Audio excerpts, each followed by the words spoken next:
Hi, welcome back to Educator.com, and today's lesson will be time signature. We will be looking at two different time signatures, 4/4 and 2/4. Those are our lesson objectives for today. There's another time signature called 3/4 that we're going to examine later, but for today we're going to stick with 4/4 and 2/4. So let's begin with 4/4. You are noticing that we have two numbers. On this slide, they are side to side. However, when we implement them into the staff, they will be like that, vertical. I'll write some big numbers over here, 4, 4. I like to make my 4s like that. Sometimes they will look like this. Okay, so we have two numbers, a top number and a bottom number. The top number is indicating, we'll write somewhere over here, how many beats are in the measure. Beats. So there are 4 beats per measure. And the bottom number is indicating what kind of note is getting the beat. We just learned about our whole notes, half notes, and quarter notes. So the 4 is a stand-in for a quarter note. This means a quarter note. This is something you're going to see a lot. Most of the time signatures in the Introduction to Music Theory classes you'll take will be 4/4, 2/4, 3/4. You could write this like this, and it would mean exactly the same thing as this. 4 quarter notes. So what that means, let's use some of our new rhythmic knowledge we just gained from our last lesson. And remember, we have whole notes, which are worth 4 counts. And we have half notes, which are worth 2 counts. And quarter notes, which are worth 1 count. So what we need to do is fill in 4 counts for every measure. We haven't learned about rests yet. We will, but for now, we're not going to have any rests. Rests are beats of silence in a measure. We're going to fill these measures up with notes, and we're going to add them up to 4. So let's begin with our whole note. Okay, as you remember from our work on the lines and spaces of the treble clef and bass clef, this is a C, this is also a C.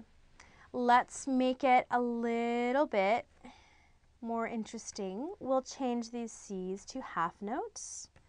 Okay, 2 plus 2 equals 4. We got 4. Good. Okay, let's have a combination of quarter notes and half notes. So let's move on. We will play an F, quarter note, and a half note, and a quarter note. Complicated. 1 beat plus 1 beat is 2. 2 beats plus here's the other 2 in the half note. There's 4 beats total.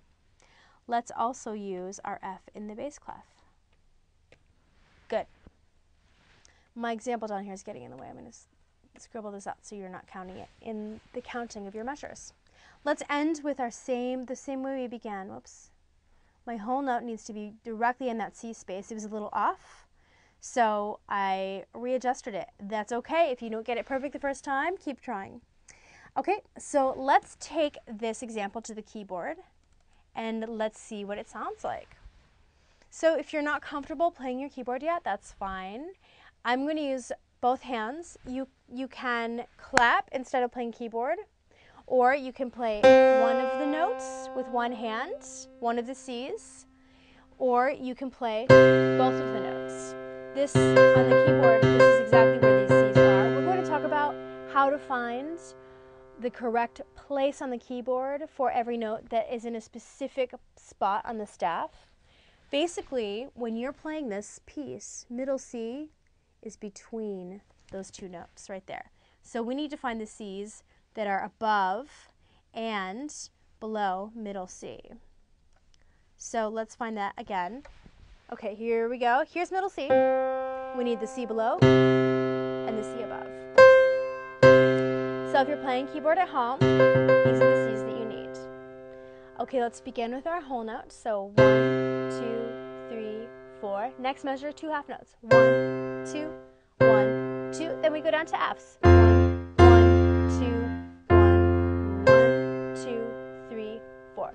Let's practice that with just one hand. So we'll play the treble clef. 1, 2, 3, 4. 1, 2. 1, 2, 1, 1, 2, 1, 1, 2, 3, 4. Did you notice something? I played all C's. I didn't play the F's there. Let's try it again.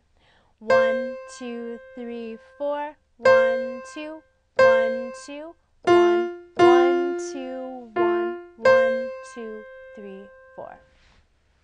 So there is our rhythmic combination illustrating 4/4, 4 counts in a measure.